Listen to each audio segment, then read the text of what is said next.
दोस्तों NVS DGT का एक ट्रांसफ़र नोटिस रिलीज़ हुआ है जिसमें ट्रांसफ़र के जो कैंडिडेट्स मेंशन किए गए हैं उनकी संख्या काफ़ी कम है और होल्ड की संख्या काफ़ी ज़्यादा।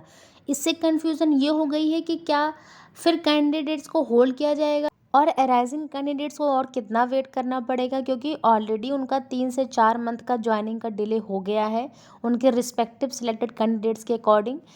लेकिन इसमें एक पॉइंट बहुत कंफ्यूजिंग है, वो पहला पॉइंट है, उसमें लिखा हुआ है to minimise disruption during the ongoing academic session transfer have been limited to extreme priority cases only.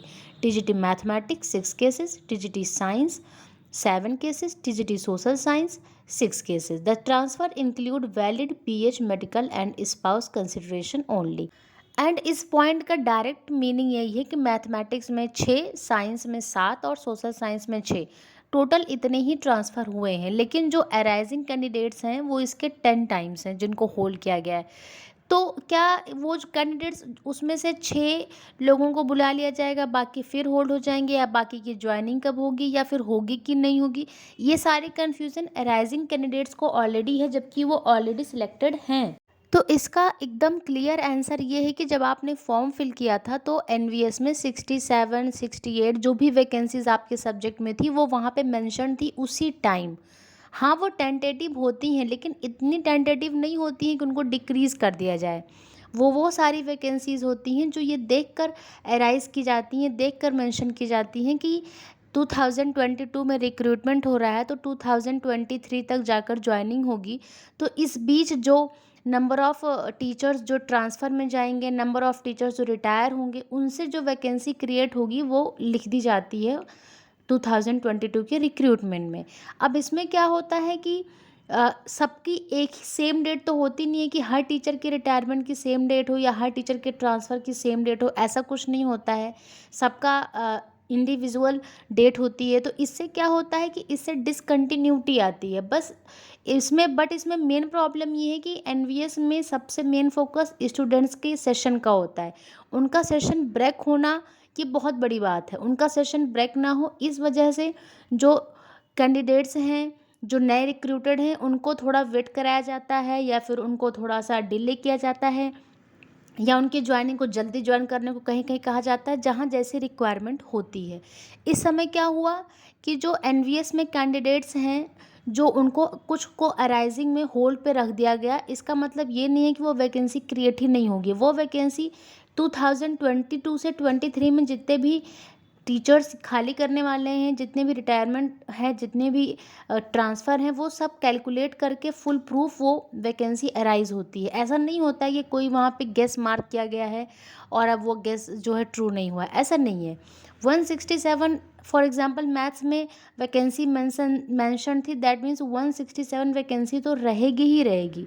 इसमें बिल्कुल भी कम नहीं होने वाला। हाँ, ये है कि स्टूडेंट्स का सेशन, टीचर्स का ट्रांसफ़र, उनका रिटायरमेंट, सबको अलाइन करने में जो ये डिसकंटिन्यूटी आ रही है, जो ये ब्रेक आ रहा है और जो ये वेट करना पड़ रहा है, ये सिर्फ़ और सिर्फ़ सेशन को मेंटेन करने के लिए किया गया है। क्योंकि देखिए, आप जिनको ज्वाइनिंग मिली वहाँ से ट्रांसफ़र टीचर्स का हो गया, टीचर वहाँ पे रिटायर हो गए, उनको 10 से 12 दिन में ज्वाइन करने को कहा गया, बहुत कम दिनों में ज्वाइन करने को कहा गया। तो जैसे ही ट्रांसफ़र कंप्लीट होता है फिर वहाँ पे वो टीचर्स को वहाँ पे इतनी नीड होती है कि उनको होल्ड नहीं कर सकते, और अगर जहाँ ट्रांसफ़र नहीं हुआ है वहाँ पे जॉइनिंग करा नहीं सकते हैं। तो अगर किसी का 10 से 15 दिन का लेट है या 2-3 महीने बाद उसका रिटायरमेंट है तो उसी वजह से होल्ड कर दिया गया है कि इनकी बाद में होगी। क्योंकि जो भी रिक्रूटमेंट होता है उनका एक रूल होता है, पर टीचर स्टूडेंट्स का भी एक रूल होता है, उसी के अकॉर्डिंग ये वेट चल रहा है। इसमें बिल्कुल कंफ्यूज नहीं होना है कि राइजिंग कैंडिडेट्स को कोई प्रॉब्लम होगी या फिर वो वैकेंसी कम हो जाएगी या फिर उनकी ज्वाइनिंग में कोई प्रॉब्लम आ जाएगी। 167 है या साइंस में जितनी वैकेंसीज़ हैं, जितनी आपके रिक्रूटमेंट में फॉर्म फिल करते वक्त मेंशन थी उतनी वैकेंसी रहेगी, इसमें कोई डाउट नहीं है। और रही बात बेटिंग की, तो बेटिंग तभी आएगी जब कंप्लीट सिलेक्टेड कैंडिडेट्स की ज्वाइनिंग हो जाएगी। कोई कोई वीडियो यूट्यूब पे हैं जो बता रहे हैं कि जो कैंडिडेट्स होल्ड हैं उनको होल्ड करके वेटिंग आ जाएगी, तो मुझे इसकी पॉसिबिलिटी बिल्कुल नहीं लगती। क्योंकि किसी भी रिक्रूटमेंट में फर्स्ट प्रायोरिटी होते हैं सिलेक्टेड कैंडिडेट्स, सेकंड प्रायोरिटी होती है waiting, and arising candidates are selected candidates. वो एनवीएस की प्रॉब्लम है कि वैकेंसी अराइज नहीं, उनको ज्वाइन नहीं करा पा रहे हैं। वो कैंडिडेट्स की प्रॉब्लम नहीं है, उनकी मिस्टेक नहीं है, ठीक है। तो पहले तो मुझे कंफर्म ही लगता है, क्योंकि मैंने पिछला कोई रिकॉर्ड नहीं देखा जहाँ पे अराइजिंग कैंडिडेट्स को होल्ड किया जाए फॉर वैकेंसी, ठीक है। तो पहले तो कंप्लीट रिक्रूटमेंट होगी। अभी केवीएस का रिजल्ट आने वाला है, उसमें भी कुछ कॉमन होंगे जो केवीएस में जाएंगे। उसके रिक्रूटमेंट के बाद, अराइजिंग के रिक्रूटमेंट के ऑलमोस्ट 4 से 5 महीने बाद वेटिंग लिस्ट आने की पॉसिबिलिटी है। आएगी, वेटिंग लिस्ट फिक्स है, क्योंकि कैंडिडेट्स बहुत सारे कॉमन हैं, केवीएस का भी एग्ज़ाम क्लियर हो रहा है। और अगर आपको फिर भी कोई कन्फ्यूज़न है तो आप इसी में जितने पॉइंट्स लिखे हैं इसको आप लाइन से पढ़ें।